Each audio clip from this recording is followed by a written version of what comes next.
ব্যবসা বাণিজ্যের বিশ্লেষণ নিয়ে ডিবিসি নিউজের নিয়মিত আয়োজন ইসলামী ব্যাংক টালি খাতায় স্বাগত জানাচ্ছি আমি সোনিয়া আফরিন ঈশিতা। আবারও চেপে ধরেছে বিদ্যুৎ ও জ্বালানি সংকট। জনজীবন বিপর্যস্তের পাশাপাশি চাপ পড়ছে উৎপাদনে। এদিকে গ্যাসের অভাবে বন্ধ হয়ে গেছে দেশের অর্ধেক সার কারখানা এবং ৩১টি বিদ্যুৎ কেন্দ্র। প্রভাব পড়েছে শিল্প কারখানায়। নির্ধারিত সময়ে পণ্য সরবরাহ করতে না পারায় বিদেশি ক্রেতা হারানোর ভয়ে আছেন উদ্যোক্তারা। ব্যবসায়ীদের শঙ্কা, জ্বালানি সংকট চলতে থাকলে বিদেশি ক্রেতা হারাবে রপ্তানিমুখী অনেক শিল্প কারখানা, ক্ষতিগ্রস্ত হবে অর্থনীতি। শিল্প সংশ্লিষ্টরা মনে করেন এই সংকট থেকে উত্তরণের একমাত্র উপায় আমদানি ও স্থানীয়ভাবে উত্তোলন উভয় উপায়ে প্রাকৃতিক গ্যাসের সরবরাহ বাড়ানো। এসব নিয়েই আমাদের আজকের আলোচনার বিষয় শিল্প খাতে জ্বালানি সংকট। আলোচনা করতে অনলাইনে আমাদের সাথে যুক্ত হবেন জ্বালানি বিশেষজ্ঞ অধ্যাপক শামসুল আলম এবং স্ট্যান্ডিং কমিটি অন আরবিট্রেশন এর বিজিএমই এর চেয়ারম্যান এম কফিল উদ্দিন আহমেদ। আপনাদের দুজনকেই স্বাগত জানাচ্ছি আমাদের আজকের ইসলামী ব্যাংক টালি খাতায়। আমরা আলোচনা শুরু করব, কিন্তু তার আগে আমাদের সহকর্মী মোস্তফা মাহবুবের একটি প্রতিবেদন আমরা দেখে নেব। স্বৈরাচার পতনের আন্দোলনে উত্তাল ছিল জুলাই মাস। এরপর আগস্ট জুড়ে আইন শৃঙ্খলার নাজুক অবস্থায় ব্যাহত হয়েছে শিল্প কারখানার উৎপাদন। এখন পরিস্থিতি কিছুটা স্বাভাবিক হলেও তীব্র হয়েছে জ্বালানি সংকট। শিল্প উদ্যোক্তারা বলছেন, চাহিদামতো গ্যাসের সরবরাহ পাচ্ছেন না তারা। বন্ধ রাখতে হচ্ছে কারখানা। এতে উৎপাদনশীলতা নেমে এসেছে অর্ধেকে। টেক্সটাইল স্পিনিং বলেন, ডাইং বলেন, এগুলাতে গ্যাস লাগে। তো এটার একটা সমস্যা আমাদের আছে। এটার জন্য আমাদের অ্যাভারেজে 25% আমাদের সাফার করতে হবে প্রোডাকশানে। বিদ্যুতের একটা কমিটমেন্ট থাকতে হবে, গ্যাসের একটা থাকতে হবে। আমি একটা মিল থেকে একজনকে সুতা দিব, তার কাছে থাকতে হবে। সে কাপড়টা দিবে, তার কাছে থাকতে হবে। সে কাপড়টা নিয়ে বিদেশে বিক্রি করবে ক্রেতার কাছে, তারও একটা কমিটমেন্ট থাকতে হবে যে আমি এই সিজনে এই দোকান থেকে জিনিসটা পাবো। প্রত্যেকটারই কিন্তু একটা কমিটমেন্ট আছে, কিন্তু আমাদের এখানে বাংলাদেশে প্রতিটা জায়গায় আমরা কমিটমেন্ট ফেল করতেছি। বিদ্যুৎ সংকটে রপ্তানিমুখী শিল্প কারখানাগুলো পড়েছে আরও বিপাকে। বিদেশি ক্রেতাদের বেঁধে দেওয়ার সময়ে পণ্য সরবরাহ করাই বড় চ্যালেঞ্জ বলে মনে করছেন রপ্তানিকারকরা। প্রায় 4 থেকে 6 ঘন্টা আমাদের ইলেকট্রিসিটি থাকে না, আমাদের জেনারেটরের মাধ্যমে জেনারেটর দিয়ে চালাইতে হচ্ছে। এতে করে আমাদের কস্ট বেড়ে গেছে। যখন জেনারেটর বসে যায়, হিট হয়ে বসে যায়, তখন আর আমরা ফ্যাক্টরি চালাইতে পারি না। অর্ডারের শিপমেন্ট গুলা দেরি হয়ে যাচ্ছে এবং আমরা টাইম মতো শিপমেন্ট দিতে পারতেছি না। প্রেজেন্ট গভর্নমেন্ট যদি শক্ত হাতে না ধরে, তাইলে আমাদের গার্মেন্টস সেক্টরে ক্ষতির সম্মুখীন হবে, বড় ক্ষতির। অর্থনৈতিক সংকট এড়াতে আওয়ামী লীগ সরকারের সময় স্বেচ্ছাচারীভাবে বাড়ানো জ্বালানির দাম সমন্বয়ের পাশাপাশি শতভাগ সরবরাহ নিশ্চিত করার তাগিদ দিচ্ছেন শিল্প উদ্যোক্তারা। মোস্তফা মাহবুব, ডিবিসি নিউজ, ঢাকা। আপনাদের দুজনকে আবারও স্বাগত জানাচ্ছি আমাদের আজকের ইসলামী ব্যাংক টালি খাতায়। আলোচনা শুরু করতে চাই জনাব এম কফিল উদ্দিন, আপনাকে দিয়েই। আমরা প্রতিবেদনে যেমনটা দেখছিলাম যে জ্বালানি সংকটে আসলে শিল্প খাতে ব্যাপকভাবে প্রভাব পড়েছে। আপনার কাছ থেকেই জানতে চাইবো এই পরিস্থিতিটা। আমি বলবো? জি জি জি, আসসালামু আলাইকুম। আমি আমার বক্তব্যের প্রারম্ভে আমি ধন্যবাদ জানাচ্ছি ডিবিসি নিউজকে। দেখুন, আমরা যারা শিল্প উদ্যোক্তা, আমরা তো মরার উপরে খাড়ার গা যে বিগত ফ্যাসিস্ট অনির্বাচিত সরকার আজকে আমাদের এই শিল্পকে যেমনিভাবে ওই যে সাপ যেমন দংশন করে, মানুষের রূপে দংশন করে। আমি মনে করি বিগত এই ফ্যাসিস্ট সরকার আমাদের এই শিল্পকে শুধু ধ্বংসই করেনি, আমাদের প্রত্যেকটা উদ্যোক্তাদের তারা নিরুৎসাহিত করে ফেলেছে। আমরা বিশেষ করে এই জ্বালানি খাত নিয়ে, বিশেষ করে বিদ্যুৎ এবং গ্যাস, আমি মনে করি যে বাংলাদেশ স্বাধীন হওয়ার পর বিগত কোনো সরকার এমনিভাবে অনৈতিকভাবে যেভাবে গ্যাসের দাম, বিদ্যুতের দাম দেড় দশকে তারা বাড়িয়েছে, আমার দৃষ্টিকোণ থেকে আমার জীবন দশায় আমি আর কোনোদিন দেখিনি। এটা সারা জাতি, সারা বাংলাদেশের এই গার্মেন্টস সেক্টর, আপনারা জানেন যে শতকরা 80 থেকে 84% রেভিডেন্স এই গার্মেন্টসের উপর আমাদের এই দেশ টিকে আছে। আমরা বর্তমানে আমরা শুধু এই গার্মেন্টস সেক্টরকে বাঁচানোর জন্য আমরা আমাদের যে রক্তক্ষরণ, এটা আমি না, এখানে ধরেন স্টেক হোল্ডার, মাধ্যমিক, নিম্ন মাধ্যমিক যারাই উদ্যোক্তারা আছেন, এভরিবডি সাফারার। এই কারণেই যে এই বিদ্যুৎ এবং তিতাস গ্যাস সম্বন্ধে যদি আমি বলতে চাই, অনেক রকমের কথা, অনেক বক্তব্য আসে। আমি আমার ছোট্ট একটা দৃষ্টিকোণ থেকে বলবো, যেখানে সারা পৃথিবীতে 50% কম তেল, গ্যাস, বিদ্যুতের দাম কমিয়েছে, আর আমার দেশের সরকার, এই ফ্যাসিস্ট আওয়ামী লীগের সরকার, সেইখানে মৌলিক এবং আমাদের যে জ্বালানি গড়ের যে আমাদের বর্তমান হিসাবে প্রাথমিক মৌলিক জ্বালানি গড় হিসাবে দেখা যাচ্ছে 32.8% বৃদ্ধি পায় শুধু 10 বছরে। আর বর্তমানে আমরা 1.5 দশকের হিসাব যদি আমরা করতে যাই, সেখানে বিদ্যুতের দাম বাড়িয়েছে 46.75% এই ফ্যাসিস্ট আওয়ামী লীগ সরকার। তা বুঝতে পারেন যে আমাদের বায়ার্স যারা আমাদেরকে মূল্য দিচ্ছে না, আমরা বিদ্যুতেই যদি আমরা 46% আমাদেরকে এই কম্পোজিশন দিতে হয়, তাহলে আমরা ব্যাংকের ইন্টারেস্ট বেড়েছে। আমাদের দেখেন যে গত ডিসেম্বরে এই ফ্যাসিস্ট আওয়ামী লীগ এই আমাদের শ্রমিকদের যে মূল্য, সেটা 55% মূল্য আমাদেরকে বৃদ্ধি করেছে। অর্থাৎ তেল, গ্যাস থেকে শুরু করে, ব্যাংকের ইন্টারেস্ট থেকে শুরু করে, আমাদের শ্রমিকদের মূল্য বৃদ্ধি থেকে আমাদের যে অবস্থা, আমরা আসলে যারা আমরা উদ্যোক্তা, আমরা এখন দিশেহারা। ইতিমধ্যে আপনারা দেখছেন যে আমাদের এম কফিল উদ্দিন, এই বিষয়ে আপনার কাছে আরো জানবো, কিন্তু তার আগে জনাব শামসুল আলম, আপনার কাছে আমি আসতে চাই।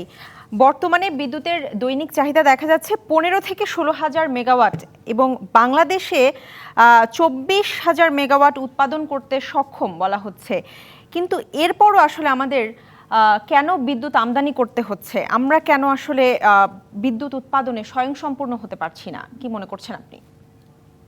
উৎপাদন ক্ষমতা থাকলেই তো যথেষ্ট নয়।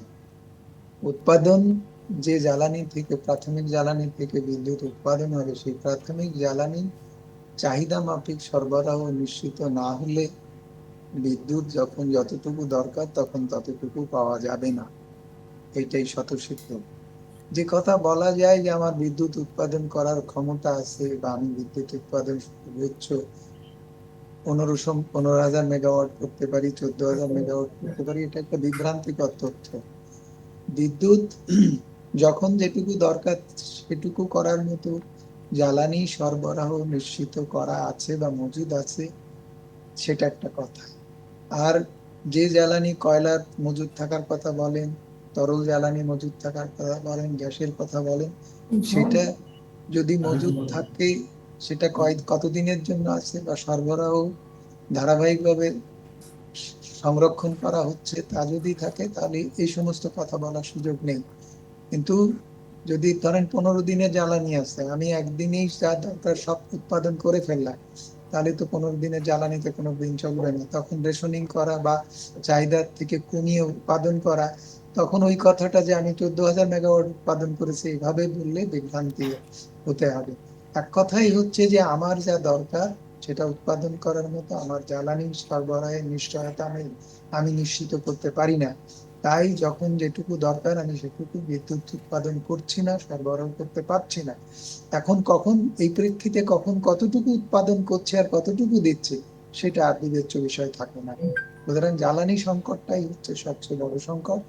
বিশ্বে জ্বালানি প্রাপ্যতা না থাকলে, বিশ্ববাজারে সংকট থাকলে, যেহেতু আমরা আমদানি জ্বালানির উপর নির্ভরশীল, তাহলে একটা কারণ হতে পারে যে আমরা পাচ্ছি না বাজারে। একসময় 2008-9 সালের দিকে খাদ্য সংকটের সময় বিশ্ববাজারে টাকা নিয়ে ঘুরে বেরিয়েছে সরকার, খাদ্য সচিব বলেছে যে আমরা খাদ্য পাচ্ছি না টাকা থাকা সত্ত্বেও। জ্বালানির ব্যাপার তা নয়, জ্বালানির ব্যাপার যে আমরা বৈদেশিক মুদ্রা সংকটে আছি, আমাদের আর্থিক সক্ষমতা নেই, জ্বালানির উপরে আমাদের স্বত্বাধিকার সে কারণ হারিয়ে ফেলেছে, এবং যে কারণে আজকে জ্বালানি নিরাপত্তা বিপন্ন। এই পার্সপেক্টিভে আমাদের বলতে হবে যে জ্বালানি সরবরাহ করার জন্য যে অর্থ দরকার, সে অর্থ সংকটটা কি করে মোকাবেলা করা যাবে, সেই সংকটটা মোকাবেলা করতে হলে সরকারের রাজস্ব জি, চাহিদা সেই কমাতে সংকটটা হবে। কিভাবে মোকাবিলা করতে হবে বা কোন কোন পদক্ষেপগুলো নেওয়া উচিত, এটা আমরা বিরতির পরে এসে অবশ্যই জানার চেষ্টা করব। জনাব এম কফিল উদ্দিন এবং শামসুল আলম, আমাদের সময় হয়েছে একটি বিরতি নেবার। বিরতি নিচ্ছি ব্যবসা বাণিজ্যের বিশ্লেষণ নিয়ে ডিবিসি নিউজের নিয়মিত আয়োজন ইসলামী ব্যাংক টালি খাতায়, সঙ্গেই থাকুন। ব্যবসা বাণিজ্যের বিশ্লেষণ নিয়ে ডিবিসি নিউজের নিয়মিত আয়োজন ইসলামী ব্যাংক টালি খাতায় আপনাদের আবারও স্বাগত জানাচ্ছি। জনাব এম কফিল উদ্দিন এবং শামসুল আলম, যেমনটা আসলে বিরতির আগে বলছিলাম যে শামসুল আলম আপনার কাছেই আবারও আসতে চাই শুরুতে, যে জ্বালানি সংকটের মোকাবিলায় এই মুহূর্তে করণীয় কি, তেমনটাই বলছিলেন আপনি। এবং এই যে বর্তমান দেশের যে সকল খাতে আসলে সংস্কার চলছে, জ্বালানি খাতে আসলে কি ধরনের সংস্কার আনা প্রয়োজন? প্রথমেই যে বিষয়টি আমাদের বোঝা দরকার, আমরা যারা অংশীজন বা ভোক্তা শ্রেণী, যে সরকার এসছেন বিভিন্ন জায়গা থেকে, একটি সরকার গঠন হয়েছে, বিভিন্ন সেক্টর থেকে নানাজন এসছেন, তারা আমাদের বিদ্যুৎ ও জ্বালানি সেক্টর সম্পর্কে যথাযথভাবে ধারণা না থাকাই স্বাভাবিক। কি ধরনের সংস্কার বা পরিবর্তন হলে রিয়েলি আমাদের জ্বালানি অধিকার সংরক্ষণ হবে, এক্ষেত্রে খাতে আমরা জ্বালানি সুবিচার পাবো, এই বিষয়গুলো আমাদেরকেই যথাযথভাবে সরকারের কাছে উপস্থাপন করতে হবে।